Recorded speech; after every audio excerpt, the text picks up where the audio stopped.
ya harus membuat sebuah keyakinan, meyakinkan mereka bahwa partai ini adalah partai yang betul-betul bisa mampu menyuarakan aspirasi mereka loh ya, bukan perubahan yang dalam arti yang luas, tapi apakah partai politik ini mampu menyentuh komunitas mereka? Artinya mereka ini kan sangat spesifik ya, itu ya menurut saya. Lalu kemudian informasi ke mereka itu harus utuh, karena sebagian besar mereka itu tidak mengetahui informasi itu karena ketidaktahuan partai politik dalam mendekati mereka tadi. Lalu yang ketiga adalah menurut saya harus membuat semacam komitmen ya, tidak melakukan korupsi. Karena itu yang dibutuhkan masyarakat. Itu yang sangat dibutuhkan karena hampir energi kita sejak 2009 sampai sekarang semua energi kita tercurahkan pada itu, dan kemudian itu kan membuat menurut saya sampai pada klimaks ya, bahwa mereka mengatakan bahwa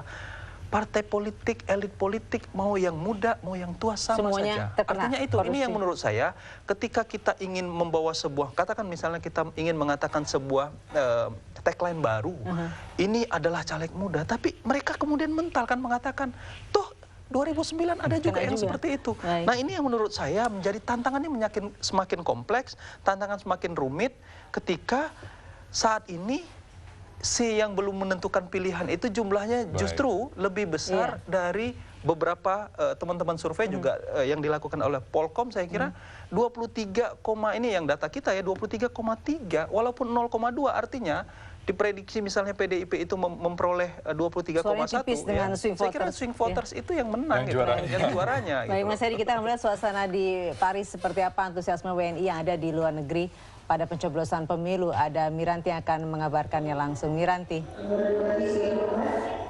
Selamat petang Sinta, selamat petang pemirsa TV One.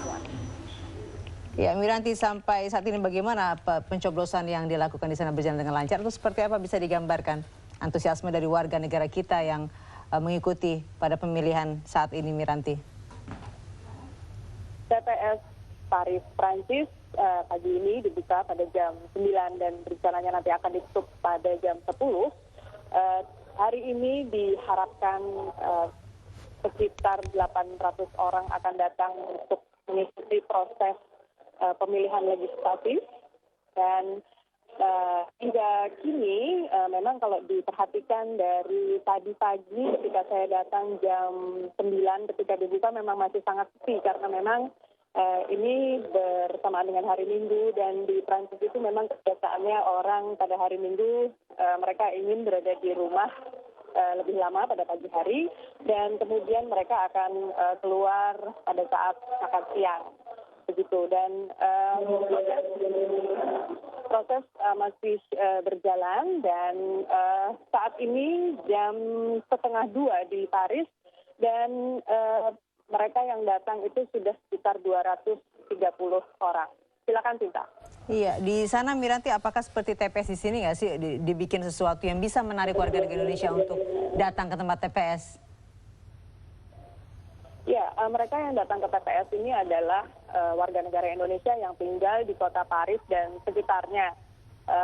Mereka datang ke sini, dan biasanya karena ini kebetulan hari Minggu, mereka banyak yang janjian dengan sesama warga negara Indonesia untuk datang bersama-sama ke pencoblosan, lalu setelah ini mereka pergi untuk minum atau makan siang di tempat lain. Memang hari ini juga bertepatan dengan maraton di Paris, jadi ada beberapa akses jalan menuju KBRI, tempat di mana TPS Paris ini. Jadi ada beberapa akses jalan yang ditutup, sehingga mereka yang menggunakan mobil, kalau mereka nggak notice bahwa ini ada Paris Marathon, mungkin agak sulit untuk mengakses tempat ini. Kemudian juga parkir di tempat ini juga sangat sulit didapati. Namun banyak yang sudah mengantisipasinya dengan menggunakan metro atau kendaraan lain untuk mencapai ke sini. Cinta, silakan. Iya, terima kasih Miranti melaporkan langsung dari Paris. Itu makanya ada rendang nggak ya ngomong-ngomong? Terima kasih Miranti. Mudah-mudahan saja nih 9 April nanti angka golput kecil, kemudian swing voter juga mau menentukan pilihan tidak menjadi golput. Terima kasih. Ada waktu 2 hari lagi Mas ya, untuk kerja keras.